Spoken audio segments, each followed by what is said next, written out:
Hello everyone and welcome back to another video.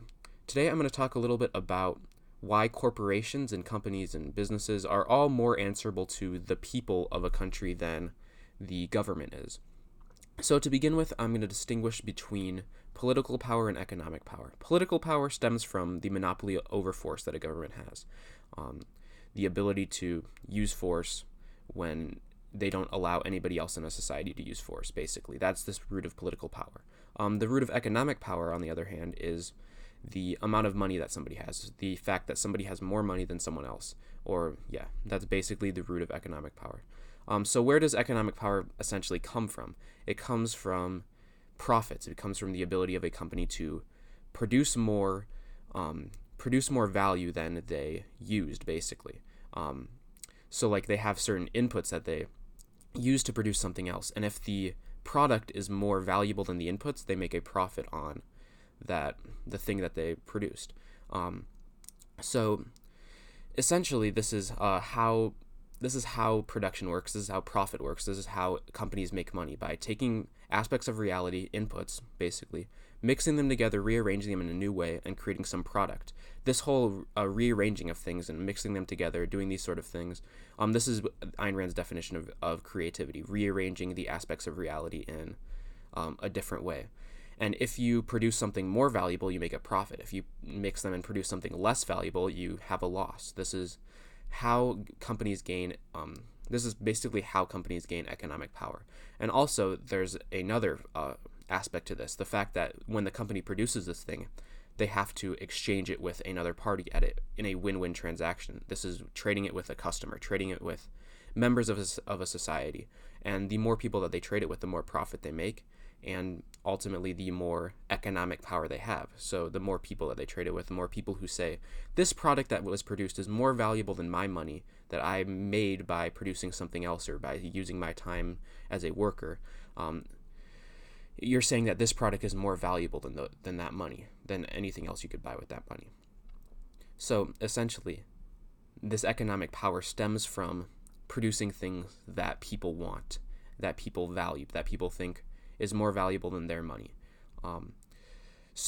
And obviously the producer believes that that money is more valuable than having this product at that moment in time, because they have a lot of that product, and they're trying to sell it. They're trying to get rid of it and make money off of it, so that they can go and buy other things. This is economics 101. This is very, very basic stuff. Now, political power, on the other hand, stems obviously from the monopoly on force. We decide that we, as a society, don't want people initiating force on other people, to allow people to live in freedom, to use their minds how they want to, and produce for themselves how they want to, produce different things, think for themselves, all these sort of things, live for themselves, try to pursue happiness in their own sort of way. And this essentially, so because of this, basically, we delegate the government the ability to use force to basically extract force from society, to prevent people from initiating force on each other and forcing them to not use their mind in the ways that they would like to. And this force, we basically, in a democracy, which is what we basically have now, it's a republic, but it's very similar.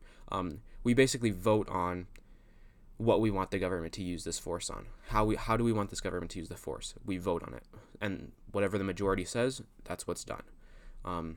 This is obviously less answerable to the people than economic power. Economic power comes directly from a group of people's willingness to say that this is something that I want. They go and they buy something. They go and say that I would rather have this product than this money. So they directly, voluntarily giving this person this money. But in a democracy, 49% of the people can not want this government entity to exist, this way of using government force to exist, but it's still used that way anyways, regardless of what those people want. And what generally happens in democracy is a lot of like mediocrity, because a lot of people are like, oh, I'm going to vote for this person over this person because they're better than this person. It's kind of what I want. It's not necessarily exactly what I want, but it's kind of what I want. So basically, democracy strives for mediocrity. It strives for, what does the collective kind of want? What is this group of people? What do they decide is best? And each individual can be like, oh, I kind of want this thing. This is not something that that I actually really want, really want, which if they wanted something, they'd go and spend their money on it. But it's like just a general thing of, oh, I kind of want this. I agree with this. I'd rather have this than this other thing. It's not actually them going out, looking at a market and deciding that this is something that I want. This is something that I as an individual want. Not this whole we want where each individual is kind of along for the ride, but it's not actually them acting in their interest.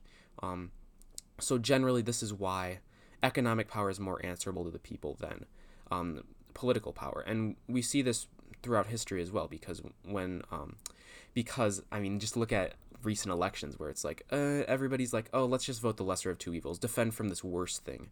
Nobody's actually satisfied with who gets elected and what gets done.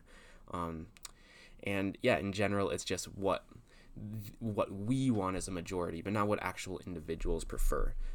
That can only be done by a market. That's why things that are done by the market are so much better for us, so much more aligned with our interests than things done by the government. Look at Amazon. Amazon delivers things directly to our house for basically for free shipping if you get Amazon Prime. That's an amazing service that makes all of us so much better off. I know people love to shit on Amazon, but Amazon makes our life so much better. I absolutely love Amazon. They deserve to be paying no taxes. That'll trigger some people, hopefully. But that's essentially my point with Amazon. And if Amazon wasn't doing what people wanted it to do, if Amazon was not providing people more value than their money was worth, and not being something that individuals decided was, this is what I want, this is something that I want, rather than like with the political whole, like we want this, and individuals are like, whatever. But Amazon is like this, or for Amazon, we're like, this is something that I want. And if people stopped feeling like that, then Amazon would not make profits. Amazon would go down the drain. They would. That's what happens to monopolies throughout history. If a monopoly stops having merit, if a monopoly stops providing things that individuals want for themselves, that individuals value over their own time and money, or time being the work that they produce, or the work that they did, and the money being the result of that. If they stop valuing what is produced over their money, then the monopoly can't hold itself up anymore. There's no way for it to do that. But largely, we directly vote with our dollars on what sort of companies we want to see. We have our own hierarchy of values, and we see that this one thing that this company is providing is a value, and we basically go and give them money for that.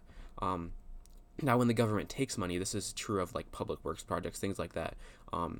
They just take our money and say, this is what we all should want, and everybody's like, oh yeah, that's okay, I'm fine with that. That's probably a good thing, because it's like third or fourth on their hierarchy of values. Even something that's like second on their hierarchy of values is, oh yeah, that's okay, I'm good with that. So then everybody sees that and they're like, oh yeah, this is a nice thing, but they're forgetting that everybody else has things that are higher on their hierarchy of values that would make their lives better, that they could use their money to buy instead of this whatever product that the government decided was like, oh yeah, this will be good for people. And people are like, yeah, I guess that's good, that's all right. It's not my highest value, but it's something good enough. Let's just have people spend things on what they actually want, spend things on their highest values. That is absolutely the key. That means that they're going to give it to companies that are a lot more answerable to them, because they can stop buying their product. You can't stop living in a country. You can immigrate away, but you can't stop like living under a country's laws while you're still living in the same location. You can't do that. That doesn't work. And you can't directly punish the government by not giving them money. You can take away your vote, but that's meaningless. Your vote doesn't mean anything. Taking away your money, it's directly taking away profits from a company. And it's a lot more like, if this person does it, then the profits go down here. If this person does it, it's here, down. It's like a scale kind of. But with the government, you take away your vote, but they still have all the power, even if you take away your vote. So yeah, definitely. Corporations, companies, they're a lot more representative of the people, of what the people actually want, than the government. So anything other than force, which I've gotten to in other videos, we should delegate to companies, let companies provide it, because they respond to our highest values. The government can only decide things that correspond to these arbitrary collective values that don't actually exist, that people are like, this stuff's okay. So yeah, I think that's all I have to say for today. Thank you all for watching, and I hope to see you all in the next video. Peace.